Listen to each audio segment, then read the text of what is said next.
Bien-aimés dans le Seigneur, bonjour. Réveillons-nous et commençons une journée avec la méditation. Méditons ensemble est un programme journalier qui nous donne l'occasion de sonder les Écritures, de méditer la parole de Dieu et donner un sens spécial pour notre journée.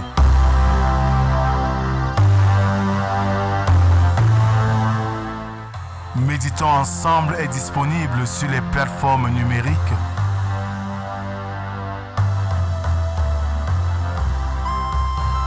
Pour vos sujets de prière, contactez la production au 237 6 91 28 29 85 via WhatsApp.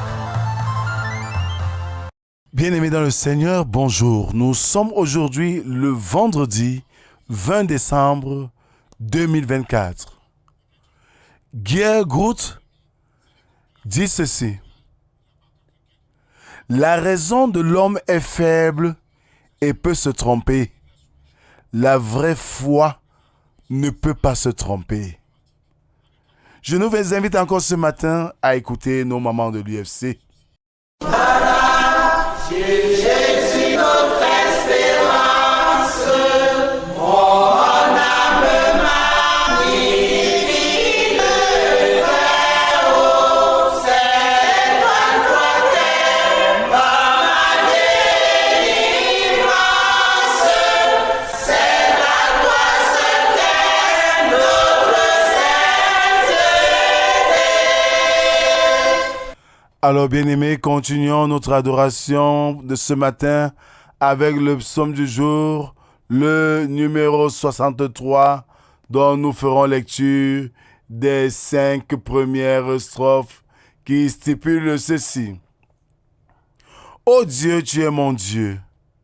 Je te cherche, mon âme a soif de toi, mon corps soupire après toi, dans une terre aride desséchée sans eau. Ainsi je te contemple dans le sanctuaire pour voir ta puissance et ta gloire. Car ta bonté vaut mieux que la vie. Mes lèvres célèbrent tes louanges. Je te bénirai dans toute ma vie. J'élèverai mes mains en ton nom. Mon âme rassasiée comme de mets gras et succulents, et avec des cris de joie sur les lèvres, ma bouche te célébrera. Amen. Merci Seigneur pour cette occasion renouvelée pour nous ce matin d'être non seulement comptés parmi les vivants, mais d'avoir le privilège d'écouter ta parole ce jour. Viens par ton Esprit Saint, donne-nous l'intelligence et le discernement, afin que, à l'écoute de cette parole, nous soyons transformés à ta ressemblance. Viens Seigneur, parle. Nous t'écoutons. Amen. Alors, bien-aimés, ce matin, nous méditons dans l'évangile de Jésus-Christ selon Luc, dans son premier chapitre, du verset 26 à 38. Là, il est écrit. Au 6e mois, l'ange Gabriel fut envoyé par Dieu dans une ville de Galilée appelée Nazareth, auprès d'une vierge fiancée à un homme de la maison de David, nommé Joseph. Le nom de la vierge était Marie. L'ange entra chez elle et dit, « Je te salue, toi qui une grâce a été faite. Le Seigneur est avec toi. » Troublée par cette parole, Marie se demandait ce que pouvait signifier une telle salutation. L'ange lui dit, « Ne crains point, Marie, car tu as trouvé grâce devant Dieu. Et voici, tu deviendras enceinte.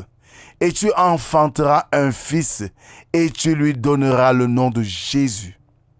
Il sera grand et sera appelé Fils du Très-Haut. Et le Seigneur Dieu lui donnera le trône de David son père. Il régnera sur la maison de Jacob éternellement, et son règne n'aura point de fin. » Marie dit à l'ange, « Comment cela se fera-t-il, puisque je ne connais point d'homme ?» L'ange lui répondit, « Le Saint-Esprit viendra sur toi, et la puissance du Très-Haut te couvrira de son ombre. C'est pourquoi le saint enfant qui naîtra de toi sera appelé Fils de Dieu. Voici, Élisabeth ta parente a conçu elle aussi un fils en sa vieillesse. Et celle qui était appelée stérile est dans son 6e mois, car rien n'est impossible à Dieu.